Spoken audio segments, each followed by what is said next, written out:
함께 읽은 이 말씀은 예수님과 삭개오의 이 두 명, 예수님과 삭개오가 등장하는 너무나도 유명한 본문입니다. 아마 교회를 다니는 사람 치고 이 삭개오 이야기를 모르는 사람은 없을 거예요. 다 알죠? 뭐 1년에 한두 번씩은 꼭 들어왔을 만한 그런 이야기입니다. 그래서 우리는 이 삭개오라고 먼저 이야기를 들으면 삭개오의 열심을 떠올립니다. 삭개오가 열심히 뽕나무에 올라가잖아요. 뽕나무에 열심히 기어서 올라갑니다. 그래서 우리는 이 삭개오에 대해서 이야기를 들을 때마다 삭개오는 나무를 잘 타는 사람이다, 이렇게 이해를 하죠. 그래서 나무 타는 기술이라도 없었으면 예수님을 못 만났을 것이다. 그래서 어린아이들 설교에 왜 항상 삭개오는 뽕나무를 그렇게 잘 타는지, 그래서 항상 뽕나무에 올라가는 그 삭개의 모습이 떠올려집니다. 열심을 가져야 한다, 최선을 다해야 한다, 또 예수님께서 기뻐하시는 그 열심을 가져야 한다. 이것이 이 삭개오에 대한 중요한 주제죠. 근데 삭개오의 열심, 또 이 최선을 다하는 이것, 또 마음속에 있는 것을 이제 표출하는 그 능력, 이런 것들을 생각하면서 우리도 삭개오처럼 열심을 가져야 된다, 이것이 오늘 교훈이라면 여러분들은 이미 그런 교훈을 수백 번씩 들었을 겁니다. 그래서 오늘 제가 이야기하려는 것은 거기에 있지 않다는 것이겠죠. 물론 이 삭개오라는 한 인물이, 제가 몇 번 이 세리에 대해서 말씀을 드렸잖아요. 이 삭개오가 살고 있었던 이 지역이 상업적으로 굉장히 활발한 지역이 있습니다. 그래서 이 당시 이 지역의 세 번째 도시, 그러니까 세 지역의 한 지역이었어요. 상업적으로도 유명한 도시였습니다. 그러다 보니까 필연적으로 이방인들도 많이 드나들고, 또 그런 상업적인 것과 관련된 사람들이 많이 오다 보니까 이 도시가 굉장히 그 세금에 관련된 문제가 예민할 수가 있죠. 돈이 많이 도는 지역이니까 당연히 세금이 많이 거쳐질 수밖에 없는 주요한 지역이었습니다. 그리고 이 삭개오의 직업이 앞서 본문에 나와 있듯이 2절에 삭개오라 이름하는 자가 있으니 세리장이다 라고 말했습니다. 세리장이고 또한 부자다라고 말했죠. 그러니까 세리들의 장이었잖아요. 그러니까 주요한 상업지역의 세리들의 장이었다라고 말하고, 또 그 사람은 부자였다라는 이 짧은 몇 가지의 단서를 조합해 보면 이 삭개오의 상태를 좀 추측해 볼 수 있어요. 세리장이었다라는 말을 통해서 보면 삭개오가 다분히 어떤 이런 세리 쪽이나 이런 돈을 걷는 쪽에 또 높은 위치에 올라갔고, 그리고 이 자리가 그냥 왕이 임명하는 자리가 아니라 개인이 어떤 돈을 주고 사거나 아니면 어떤 인맥이 있거나 뭐 특별한 경우가 아니고서는 도무지 올라가기 쉽지 않은 자리였기 때문에 그런 위치였다라는 거, 그리고 세리의 장이었기 때문에 전체 그 세수를 관리하는 높은 위치였다는 것을 볼 수가 있죠. 더구나 부자였어요. 부자였다는 것은 무엇을 말하고 있느냐? 세리라는 이 직업을 통해서 걷어들이는 그 세금, 이것이 많았고, 그 세금의 일부를 자신의 부로 활용할 만한 어떤 그런 것들을 가지고 있었다는 겁니다. 세금을 세게 걷었다는 거예요. 그래서 세금을 많이 거둘 수 있는 위치에 있었고, 또 그런 역할들을 했다는 겁니다. 더구나 세리라는 것은 당시에 이스라엘 백성들에게는 탐탁지 않은 존재였죠.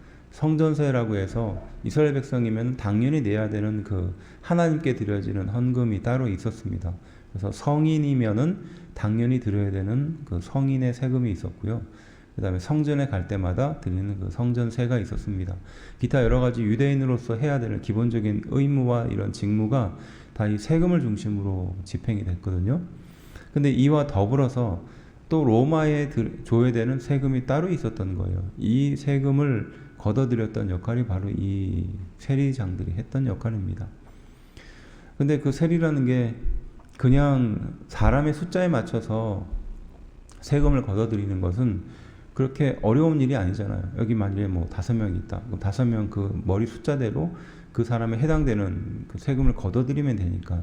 그런데 이런 세금 말고 간접세라고 해서 우리가 뭐 물건을 살 때 사용하는 같이 포함되는 세금, 또 통행세라고 해서 지나가는데 거기에서 내는 세금, 뭐 이런 기타 여러 세금들이 많잖아요.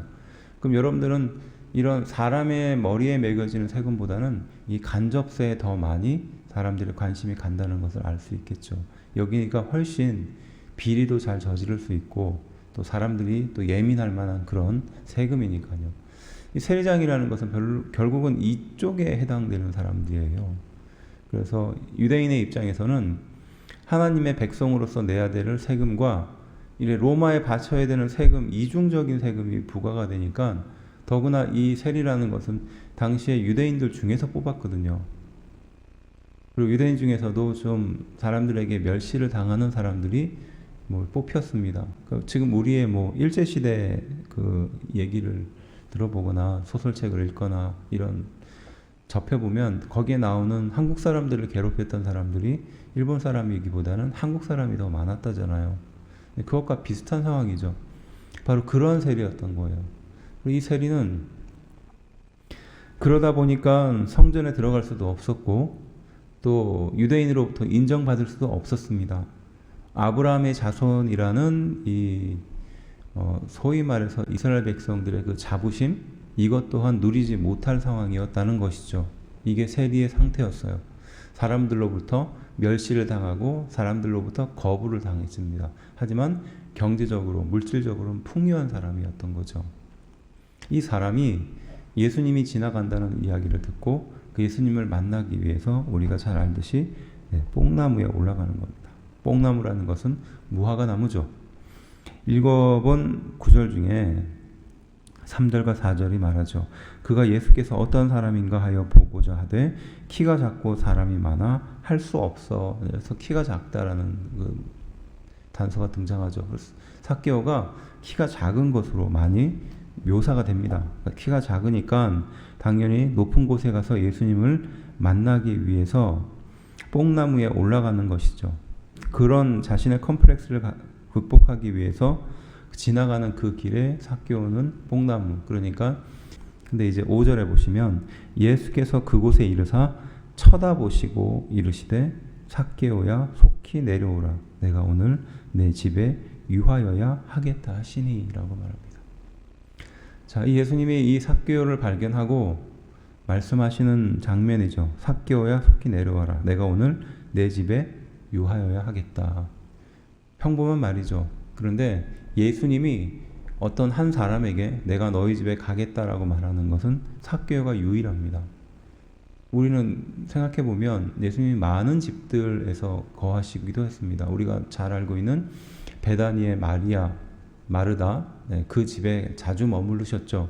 그 다음에 후원해줬던 사람들이 많았습니다. 그래서 그 사람들 집에 머무르기도 했어요. 그런데 당시의 풍습을 따져보면 항상 누군가 초대하면 그 집에 가게끔 되어 있어요.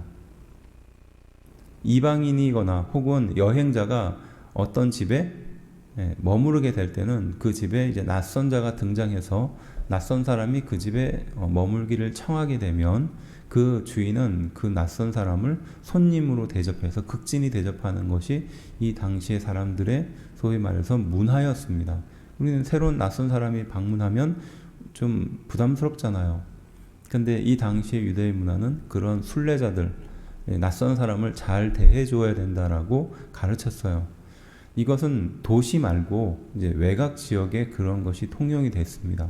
근데 도시의 한가운데서는 낯선 사람을 초대하고 초대받는다는 것은 쉽지 않은 일이었어요. 더구나 상업적인 중심지였기 때문에 이 상황을 본다면 많은 사람들의 왕래가 있었습니다. 그러니까 누군가 주인이 초대하지 않는 이상은 이게 그 낯선 사람이 그 집에 방문한다는 것이 쉽지 않았다는 거죠. 그러니까 예수님께서 머물렀던 많은 집들은 대부분 그 집의 주인이 우리 집으로 가자라고 초대했고 예수님은 그 초대에 응하시면서 그 집에 머무르셨죠. 그런데 오늘 함께 읽을 본문은 어떻게 했다고요? 예수님이 삭개오의 모습을 보면서 내가 오늘 내 집에 머물러야겠다라고 말씀을 먼저 하신 거예요. 이게 의미가 크다는 겁니다. 예수님은 이미 삭개오가 그 뽕나무, 그 나무에 올라가기 전에부터 주목하고 계시고 또 알고 계셨다는 것이에요. 이것이 삭개오가 주는 교훈입니다. 삭개오가 열심을 발휘하기 전부터 예수님은 삭개오에게 시선을 향하고 있었어요. 그리고 그 나무에 올라간 삭개오에게 오늘 내가 너희 집에 머물어야겠다라고 말씀을 먼저 하시는 것이 이 본문의 은혜이기도 해요. 그래서 바로 삭개오는 급히 내려와서 예수님을 영접하고 그분을 모시고 집으로 갑니다. 그리고 이것을 보고 있었던 사람들은 어떻게? 7절에 뭇 사람이 보고 수군거려 이르되 저가 죄인의 집에 유하러 들어갔도다 하더라. 뭐 당연한 거겠죠. 사람들의 그 손가락질을 받았던 이 삭개오 그 사람의 집에 예수님이 스스로 머물기 위해서 갔다는 것이에요. 그 사람이 초대하는 것도 아니죠. 뭐 감히 초대할 수도 없었을 겁니다. 근데 이 삭개오가 이 이야기를 듣고 예수님을 초대했을 뿐만이 아니라 그러한 것을 주변 사람들이 보고 죄인의 집에 머물러 들어갔다라는 그 이야기를 듣게 되는 거죠. 죄인이다라고 말할 수 있는 그 사람 세리장의 집에 삭개오의 집에 예수님이 거하러 갔다라는 이야기는 사람들에게 꽤 충격이 컸을 겁니다. 아마 우리로 비유하자면 모든 사람이 싫어하고 미워할 만한 어떤 조건을 가지고 있는 그 사람의 집에 예수님이 스스로 그 집에 가겠다고 결정하시고 그 집에 가는 것을 보여줬기 때문이죠. 우리가 알고 있는 예수님이 저럴 리가 없는데 왜 삭개오의 집에 들어갔을까라는 생각도 충분히 할 수 있는 내용이라는 거죠. 그때 삭개오의 반응 8절 삭개오가 서서 주께 여짜오되 주여 보시옵소서 내 소유의 절반을 가난한 자에게 주겠사오며 만일 누구의 것을 속여 빼앗은 일이 있으면 네 갑절이나 갚겠습니다 라고 말하죠. 그러니까 자신이 세리로서 했었던 잘못된 행동을 삭개오는 잘 알고 있었다는 것이에요. 모르고 했던 행동이 아니었던 거죠. 그래서 내가 자신의 소유의 절반을 가난한 자를 위해서 쓰겠다라고 말합니다. 그리고 더구나 내가 혹시 속여서 빼앗은 것이 있으면 그것의 4배를 갚겠다라고 말하죠. 이 4배라는 의미는 당시에 내가 어떤 상대방의 물건을 가져오거나 훔쳐왔을 때 아니면 속여서 빼앗아 왔을 때는 율법적으로 5분의 1 정도만 돌려주면 됐었습니다. 그런데 굳이 삭개오가 4배나 돌려주겠다라는 이 4배에 담겨진 의미는 공개적인 자리에서 내가 상대방의 물건을 훔치거나 탈취해 왔을 때 사람들 앞에서 내 공개적인 죄를 회개하고 그러니까 공식적으로 내가 이 사람의 물건을 훔쳤다. 내가 도둑이다. 이것을 인정할 때 그때 4배였거든요. 그러니까 웬만하면 4배를 하지 않았어요. 4배는 공적으로 자기가 완전히 이 사람의 물건을 훔쳐오고 그랬다라는 것을 대중 앞에 선포하는 것이기 때문에 그랬습니다. 특별한 경우가 아니면 거의 하지 않았던 행동이에요. 그만큼 삭개오는 진심으로 예수님께 자신의 잘못을 회개했었던 겁니다. 자, 여기까지가 삭개오의 내용이에요. 그리고 이제 예수님이 말씀하시죠. 9절입니다. 예수께서 이르시되 오늘 구원이 이 집에 이르렀으니 이 사람도 아브라함의 자손이다. 이거예요. 이게 이 삭개오의 핵심입니다. 삭개오가 열심을 가져서 예수님을 만나고 또 이러한 축복을 받은 것도 있지만 자신이 열심히 회개하고 하나님은 그것을 기뻐해서 삭개오가 이런 축복을 받았을 수도 있습니다. 하지만 그보다 더 중요한 것은 예수님은 이 삭개오라는 인물에 관심을 갖고 있었다는 거예요. 사람들의 공개적인 미움을 받는 그 사람, 그리고 사람들이 싫어하는 그 사람, 사람들이 죄인이라고 말하는 그 사람의 집에 예수님은 이미 가시려고 작정하셨다는 거예요. 그래서 삭개오의 중심을 보시고 삭개오에게 먼저 초청했던 거죠. 내가 너희 집에 가겠다 하는 것이에요. 그리고 이 사람에게 공개적으로, 공식적으로 예수님은 말씀하십니다. 이 사람이야말로 아브라함의 자손이다 하는 것이에요. 너희가 미워하는 그 사람, 너희가 죄인이라고 손가락질하는 그 사람이 사실은 하나님의 자녀고 하나님의 백성이라는 겁니다. 너희의 기준으로 죄를 평가하고 재단해서는 안 된다는 뜻이죠. 너희 마음속에 그 앙심을 품어서 상대방에 대한 미움으로 상대방을 죄인시해서는 안 된다는 것입니다. 이 사람도 이런 삭개오도 이런 죄인도 용서받아야 될 사람이라는 것을 예수님이 삭개오를 통해서 말씀하시고 싶었던 것이에요. 우리도 마찬가지라는 거죠. 우리도 하나님 앞에서 이 삭개오와 다를 바 없는 그런 죄인이라는 겁니다. 그때 예수님은 바로 삭개오를 멀리서 바라보고 계셨던 것처럼 내가 너희 집에 유하겠다. 내가 너와 함께하겠다. 그리고 많은 사람들 앞에서 이 사람이 아브라함의 자손이다라고 선포해 주셨던 것처럼 하나님은 그렇게 우리를 선포하고 계신다는 사실입니다. 우리가 죄인임에도 불구하고 공식적인 죄인임에도 불구하고 하나님은 우리를 하나님의 자녀로 삼아 주셨습니다. 또한 우리에게 찾아오셨다는 사실이죠. 이것이 삭개오가 우리에게 주는 은혜인 줄로 믿습니다. 그래서 예수님은 마지막에 단정적으로 이렇게 말하죠. 인자가 온 것은 잃어버린 자를 찾아 구원하려 하기 위해서 왔다는 것이에요. 내가 잃어버린 자가 될 수도 있고요. 내 주변에 내가 미워하고 불편하게 생각하는 그 사람도 잃어버린 자가 될 수 있다는 것이에요. 그 사람을 배척하고 미워하고 정죄할 것이 아니라 그 사람 또한 하나님이 찾는 잃어버린 영혼이라는 것을 우리는 이 말씀을 통해서 깨달아야 할 줄로 믿습니다. 교회가 거룩한 곳이다 보니까 또 그런 인식이 가득하다 보니까 뭔가 좀 부족한 사람들 아니면 죄가 많은 사람들 우리의 정서를 비유한다면 뭐 전과를 가지고 있는 사람들 이런 사람들이 교회에 들어오기가 쉽지 않아요. 한번 둘러보세요. 여러분들의 신앙생활을 한번 돌아보면서 그런 실제적인 범죄를 저질렀던 사람이 내 주변에 교회에 있었느냐? 있었나요? 예, 아마 잘 몰랐을 겁니다. 아마 그냥 넘어가기도 했겠지만 잘 없었을 거예요. 왜 그러느냐? 그 사람들이 교회에 와서 적응을 못하기 때문에 그래요. 그리고 자신의 죄를 숨기려고 노력하기 때문에 그렇습니다. 왜 숨길지는 말하지 않아도 너무 잘 알죠. 사람들이 싫어하기 때문에 그래요. 선입관을 갖기 때문에 그렇습니다. 죄를 짓는 그 한 가지 사건 때문에 자신의 인격 전체를, 자신의 삶 전체를 그렇게 평가하기 때문에 그렇다는 것이죠. 누가 내가 지은 과거의 어떤 죄 때문에 나를 평생 그런 죄인으로 바라보고 선입견을 갖는다면 그것만큼 힘든 일이 어디 있겠어요. 내가 10년 전, 20년 전에 지었던 그 죄가 나의 평생 60년, 70년을 따라다니면서 나를 괴롭히고 나 스스로를 올가매고 또 사람들과 교제하지 못하도록 나를 숨기려고 하는 그것을 만든다면 어떻게 했느냐고요. 결코 쉽지 않겠죠. 그런데 하나님께서는, 우리 예수님께서는 바로 그 사람에게 먼저 찾아가신다는 거예요. 그 사람의 그 마음을 바라보고 계신다는 겁니다. 이것이 우리에게 은혜가 될 줄로 믿습니다. 그래서 어떤 사람은 그러잖아요. 죄인은 두 가지 종류가 있대잖아요. 사람들에게 정죄를 받은 죄인과 사람들에게 정죄를 아직 못 받은 죄인이 있다는 겁니다. 그러니까 우리도 그렇게 보면 사람들에게 아직 정죄를 받지 못한 죄인일 뿐이죠. 하지만 하나님 앞에서는 똑같이 죄인이라는 사실입니다. 은혜가 필요하고 긍휼이 필요한 사람입니다. 내 안에 부족하고 내 안에 죄의 이 씨앗이 늘 자리 잡고 있으며 하나님은 그것을 늘 주시하고 계신다는 것을 우리는 기억해야 돼요.